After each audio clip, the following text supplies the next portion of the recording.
Hello, welcome my friends and my dear students to Shintu Bhadros Easy English. Today we are going to learn about participle. আমরা আজকে শিখে নেব পার্টিসিপলটা কি। Actually participle নিয়ে অনেকে অনেক প্রশ্ন করেছো যে স্যার পার্টিসিপল নিয়ে ক্লাস করুন, তো আজকে সেই জন্য তোমাদেরকে পার্টিসিপলের ডিটেলস নিয়ে আমি চলে এসেছি।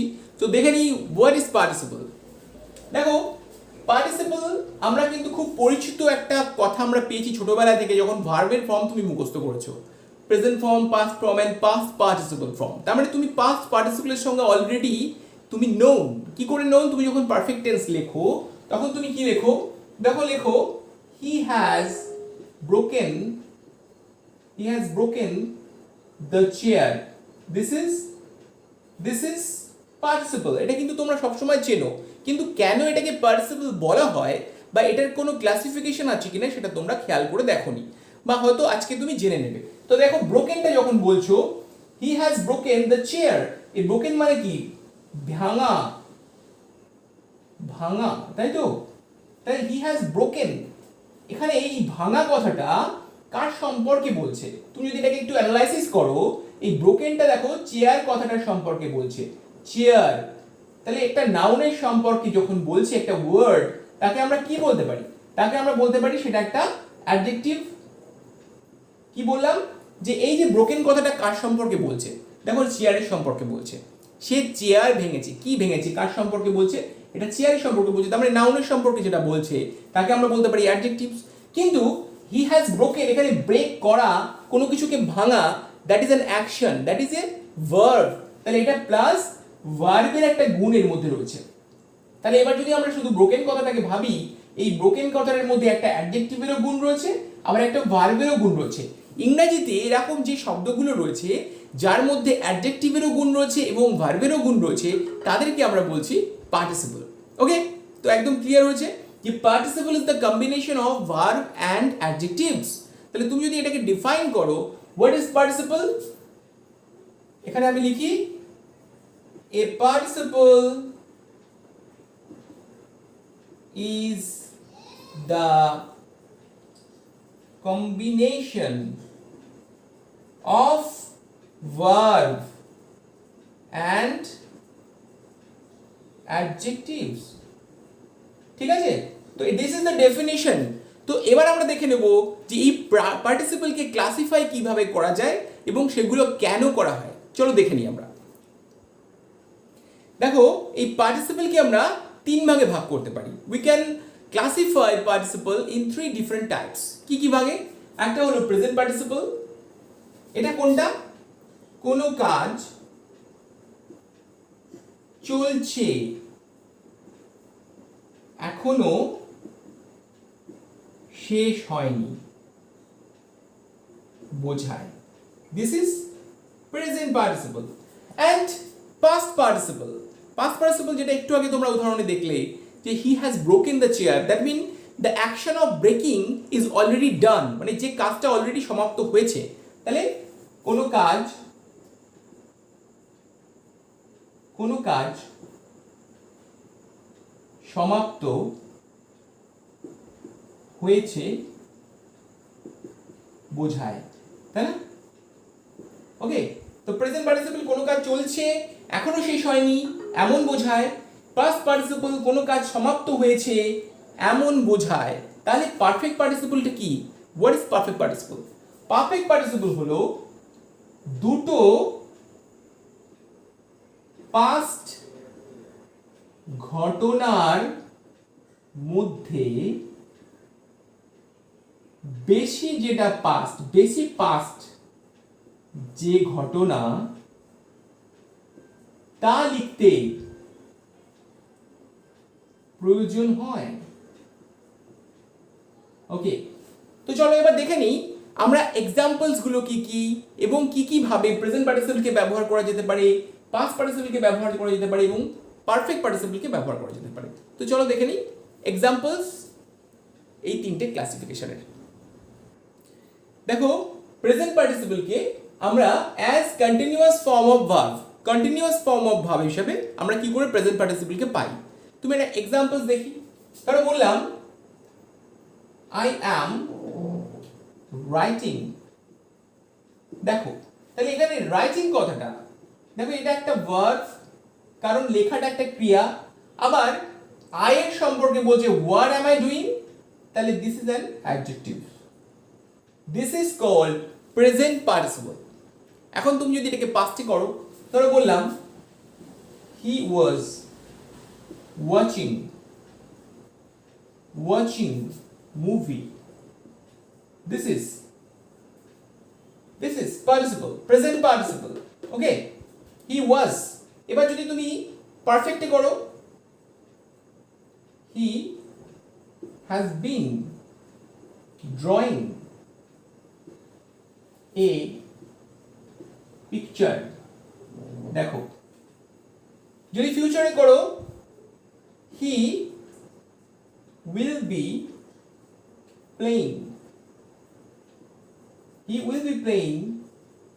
ব্যাডমিন্টন, দিস ইজ ফিউচার টেন্সে তুমি ব্যবহার করছো। কিন্তু যে ওয়ার্ডসগুলো আমি আন্ডারলাইন করেছি that is participle, example of present participle. তো এইভাবে তোমরা প্রেজেন্ট পার্টিসিপলকে ব্যবহার করছো, কিন্তু আরও এর অনেক ব্যবহার রয়েছে। চলো দেখে নিই আর কি কিভাবে প্রেজেন্ট পার্টিসিপলকে ব্যবহার করা যায়। দেখো প্রেজেন্ট পার্টিসিপলকে আফটার ভার্ব অফ মুভমেন্ট, অর্থাৎ কোনো অ্যাক্টিভিটিস মুভমেন্টের পর অ্যান্ড পজিশনের পর তুমি কিভাবে ব্যবহার করছো। আফটার ভার্ব অফ মুভমেন্ট, দেখো এ ম্যান ওয়েন্ট ওয়াকিং, এই যে ওয়েন্ট একটা movement, a man went walking, this is present participle. A man went walking অর্থাৎ একটা মানুষ হাঁটতে হাঁটতে চলে গেল, হাঁটতেও এ ম্যান ওয়েন্ট ওয়াকিং, কাঁদতে কাঁদতে চলে গেল, দেখতে দেখতে চলে গেল, এরকম তুমি বলো a man went walking. The baby goes crying, বাচ্চাটি সব সময় কেঁদে যায়। The baby goes crying, that is present participle, goes crying. He lay looking at me, সে শুয়েছিল আমার দিকে তাকিয়ে।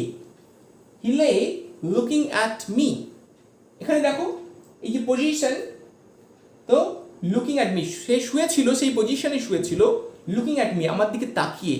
Then after the position and after the movement, এই যে ওয়েন্ট, দেখো চলে যাওয়া, গোস, তো মুভমেন্টের পর অ্যান্ড পজিশনের পর তুমি কিন্তু এই প্রেজেন্ট পার্টিসিপলকে ইউজ করতে পারছো। That is a beautiful examples of present participle. চলো দেখে নিই আরও কিভাবে প্রেজেন্ট পার্টিসিপলকে ইউজ করা যেতে পারে। দেখে নিই প্রেজেন্ট পার্টিসিপলকে আফটার ভার্বস অফ পারসেপশন, উপলব্ধি, পারসেপশন মিন্স উপলব্ধি, উপলব্ধির পর।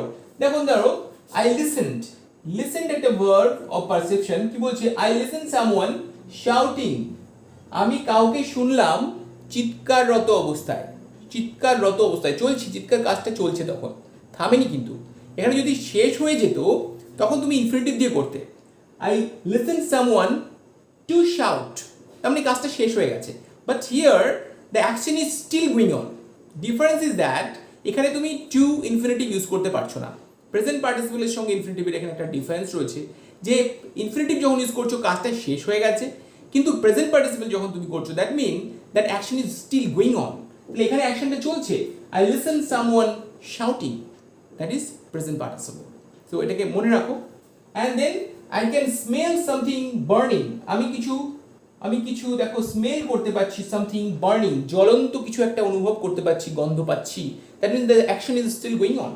I saw the baby, this is the verb, I saw the baby walking মানে আমি দেখলাম একটা বাচ্চা হেঁটে হেঁটে যাচ্ছিল, হাঁটারত অবস্থায়, তার মানে কাজটা তখনও চলছিল, এখন চলছে, এরকম বলতে পারো যে কাজটা তখনও চলছে, সেই অবস্থাতে সে দেখলো। মানে ধরো তুমি দেখে তুমি বললে যে আমি দেখলাম একটা বাচ্চা হাঁটতে হাঁটতে যাচ্ছে, I saw the baby walking, মানে তুমি একটু আগে দেখেছো বাচ্চাটা তখনও হাঁটছে, the action is still going on, সেই সময় কিন্তু তোমাকে এই প্রেজেন্ট পার্টিসিপলটাকে ইউজ করতে হবে। তো আরো কিছু ইউসেজ দেখে নিই আমরা, চলো দেখে নিই এরপরে কি রয়েছে। আর দেখো পার্টিসিপলকে আমরা কিন্তু অ্যাডজেক্টিভ রূপেও পাই। কি করে পাই অ্যাডজেক্টিভ রূপে? যেমন ধরো দ্য স্টোরি ওয়াজ ইন্টারেস্টিং, তাহলে story this is the noun, দেখো স্টোরিটা কেমন, তাহলে এখানে বলছে কি this is present participle, interesting. আবার দেখো I saw a burning house, burning মানে কাজটা এখনো চলছে, জ্বলন্ত, আমি কি বলেছি যে বর্তমানে চলছে কাজটা, তবে সেটা প্রেজেন্ট পার্টিসিপল হচ্ছে। তাহলে এখানে হাউসটা কেমন, এই নাউনটার সম্পর্কে যদি বলে তখন কি বলছে, বার্নিং, তাহলে I saw a burning house, তাহলে এখানে অ্যাডজেক্টিভ রূপে আমরা কিন্তু যে জন্য আমি তীর চিহ্ন দিয়েছি, অ্যাডজেক্টিভ রূপে আমরা কিন্তু একটা প্রেজেন্ট পার্টিসিপলকে পাচ্ছি। তো আরো কি কিভাবে পেতে পারি চলো দেখে নিই। কিছু স্পেশাল ভার্বসের সাথে এই প্রেজেন্ট পার্টিসিপল দেখো চলছে কি সুন্দরভাবে। দেখো I wasted my money buying mobiles, আমি আমার পয়সা নষ্ট করেছিলাম, ওয়েস্ট করেছিলাম আমার পয়সা বাইং মোবাইলস, মোবাইল কিনে কিনে, মোবাইল কিনে কিনে, বাইং মোবাইলস এই অ্যাকশনটা কন্টিনিউয়াসলি চলছে, মানে একটা কিনছে নষ্ট হচ্ছে ফেলছে বা বিক্রি করছে, আবার একটা কিনছে, that is I wasted my money buying mobile, this is present participle. Okay, দেখো they spends many hours playing games, ওই যে বিভিন্ন মোবাইল গেমসে কি করে অনেক টাইম নষ্ট করে, দে স্পেন্ডস তারা নষ্ট করে বা সময় ব্যয় করে, many hours playing games, that is playing, this is present participle. I caught a thief stealing, তাহলে আমি একটা থিফকে চুরি করা রত অবস্থায় ধরেছিলাম, that in the action is going on, সেই অবস্থায়। I caught a thief stealing, চুরি করা রত অবস্থায় আমি তাকে ধরেছিলাম। তো এই this is are the examples of present participles. এবং আরো কিছু স্পেশাল ইউজ আছে, চলো দেখে নিই। যেমন ধরো তুমি এখানে আরেকটা লিখতে পারো, আমি যদি এখানে একটা অ্যাড করে দিই, আরো একটা এক্সাম্পলস অ্যাড করে দিচ্ছি এখানে। তো তুমি লিখলে আই ফাউন্ড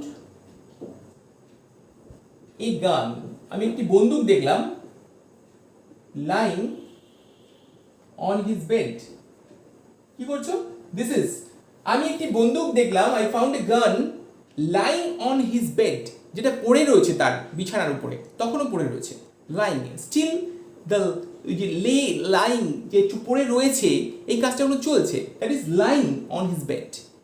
এরকম তুমি যদি এক্সপ্রেশন লেখো তখন কিন্তু প্রেজেন্ট পার্টিসিপলে ব্যবহার হচ্ছে। ওকে, প্লেইং, স্টিলিং।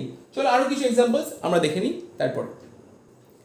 আরো খুব মজার একটা ইউজ রয়েছে দেখো, for to actions at the same time, একই সঙ্গে দুটো কাজকে তুমি বোঝাবে কি করে, সেই ক্ষেত্রে প্রেজেন্ট পার্টিসিপল কিন্তু একটা গুরুত্বপূর্ণ ভূমিকা রাখে। কি করে, যেমন ধরো the baby went into the room crying, বাচ্চাটি ঘরের মধ্যে প্রবেশ করলো কাঁদতে কাঁদতে। এখানে দেখো এই প্রবেশ করা একটা verb, this went, this is the verb, and crying কাঁদতে কাঁদতে অ্যানাদার ভার্ব। কারণ এটা পার্টিসিপলের মধ্যে তোমরা জানো যে ভার্বও রয়েছে অ্যাডজেক্টিভও রয়েছে। তাহলে the baby went into the room crying, putting the shirt on he went to school, জামা পরে সে স্কুলে গেল, putting the shirt on he went to school. তাহলে এখানে দুটো অ্যাকশন রয়েছে, went to school and putting on the shirt. তো দুটো অ্যাকশন তুমি একসঙ্গে প্রেজেন্ট পার্টিসিপলের ইউজে কিন্তু লিখতে পারছো। তো খুব ইন্টারেস্টিং একটা ব্যাপার। তারপরে দেখো dropping the bag father went away, এই যে ড্রপিং, ব্যাগটি ফেলে রেখে, ব্যাগটি বাজারের ব্যাগটি ফেলে রেখে বাবা চলে গেল, dropping the bag father went away. এখানে ড্রপ করা একটা ভার্ব রয়েছে অ্যান্ড ওয়েন্ট অ্যাওয়ে আর একটা ভার্ব রয়েছে। তো সুন্দর দুটো ভার্ব রয়েছে দেখো, ডাবল ভার্বস, ডাবল মিনিং, কিন্তু তুমি এখানে ইউজ করছো একটা প্রিন্সিপাল ভার্ব ইউজ করে, এটা কিন্তু একটা পার্টিসিপল।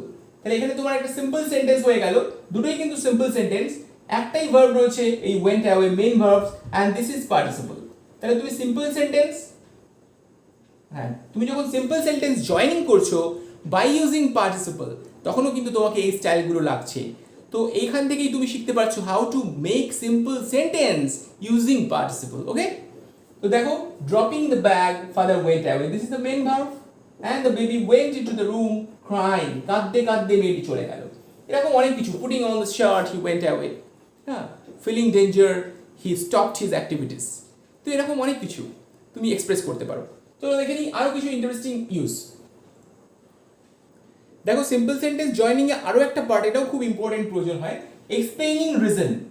এই প্রেজেন্ট পার্টিসিপল এক্সপ্লেইন করছে রিজনকে, কিভাবে এক্সপ্লেইন করছে দেখো, feeling thirsty the crow flew away, thirsty way, তৃষ্ণার্ত way, কাকটি চলে গেল। তাহলে তুমি যদি বলো the crow flew away, why did the crow fly away, why, because it was feeling thirsty।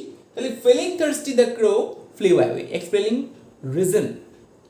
then দেখো being tired she slept, তাহলে আমি যদি বলি why did she sleep, the answer is she was tired। তাহলে being tired, তুমি কি করছো, being tired, join into simple কিন্তু এটা কাজে লাগছে। being tired she slept, tired হয়ে সে ঘুমিয়ে পড়লো।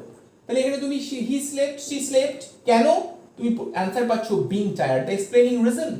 এই যে being, this is present participle. Feeling, this is present participle. And the last sentence, knowing about the danger he fled. দেখো সে পালিয়ে গেল বিপদ বুঝতে পেরে বা জানতে পেরে। তুমি কি করছো, এই যে knowing, this is present participle, and he played, this is an action.